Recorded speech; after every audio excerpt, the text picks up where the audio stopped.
Bonjour et bienvenue dans ce nouvel épisode. Au sommaire de cet épisode, deux temps et donc deux capsules. La première que vous regardez actuellement dans laquelle nous allons nous intéresser à l'effondrement de la République en 1940 et donc principalement à ses causes. La seconde, que je vous invite à aller voir ensuite, où nous allons nous intéresser à la reconstruction de la République. Vous l'aurez compris, nous allons aujourd'hui nous intéresser à la France dans la Seconde Guerre mondiale. La France vit sous la Troisième République depuis 1870. Cette Troisième République survit à la Première Guerre mondiale et elle en sort même renforcée. Pour rappel, une république est un régime où la souveraineté appartient au peuple.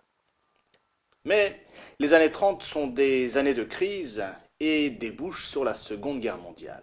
Et notre Troisième République ne survit pas à l'entrée en guerre et s'achève en 1940. Il faut attendre 1946 pour que la Quatrième République voie le jour. Une résurrection, celle du Palais Bourbon, et une naissance, celle de la Quatrième République. Ainsi, la République vit, meurt et renaît. On va donc se demander pourquoi la République s'effondre, puis se reconstruit dans la première moitié du XXe siècle. La première cause de l'effondrement de la République, c'est la défaite de 1940. Nous sommes au début du mois de mai, l'armée allemande entreprend d'envahir l'Europe de l'Ouest. Début mai, elle entre en France et mi-juin, elle est à Paris. L'armée d'Hitler a donc rapidement écrasé l'armée française. Le héros de Verdun, Pétain, est rappelé et devient président du Conseil. 22 juin 40, l'armistice qu'il a demandé le 16 est signé. Le pays est alors coupé en deux parties. Le nord et l'ouest sont occupés. La France doit payer une lourde amende et le pouvoir est transféré à Vichy, capitale de la zone libre.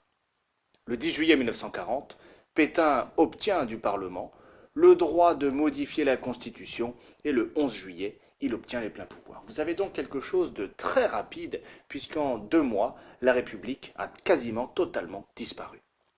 Le régime de Vichy remplace cette République et donc, vous l'avez compris, la Troisième République n'existe plus. Un homme, le général de Gaulle, s'enfuit à Londres, appelle à la résistance le 18 juin de la même année. C'est ce qu'on appelle l'appel du 18 juin. En 2 mois, la Troisième République, qui avait survécu à la Première Guerre mondiale, est éteinte. On aurait pu penser que, malgré ses pleins pouvoirs, Pétain aurait tout de même fait perdurer la République. Il n'en est rien, et donc nous en venons à notre deuxième cause, le régime de Vichy. Pétain fait du régime de Vichy un régime autoritaire. Il supprime les élections, il censure la presse, la radio. Il met en place un culte de la personnalité en faisant installer son portrait absolument partout, dans les écoles, dans les mairies, etc. Pétain a pour désir de retrouver la France d'hier. Il rappelle de vieilles valeurs traditionnelles et il instaure une nouvelle devise, travail, famille, patrie. Devise qui se substitue à la devise révolutionnaire, liberté, égalité, fraternité.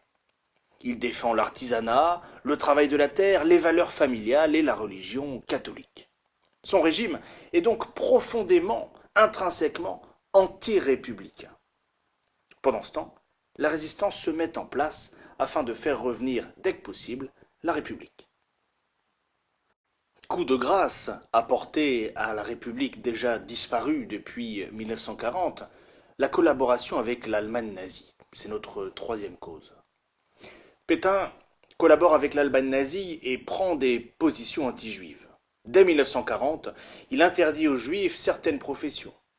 Il livre les juifs de la zone libre à l'Allemagne et il aide les nazis à trouver les juifs dans la zone occupée. Le 16 juillet 1942 a lieu un événement très emblématique. 7000 policiers arrêtent 13 000 juifs et les emmènent au vélodrome d'hiver. Nous sommes à Paris. De là, ils sont emmenés majoritairement au camp d'extermination Auschwitz.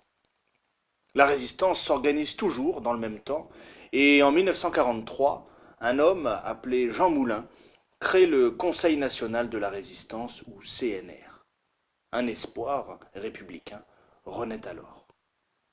Voilà, nous avons pu voir, découvrir en trois étapes, trois grandes étapes, comment et pourquoi la République s'effondre en 1940.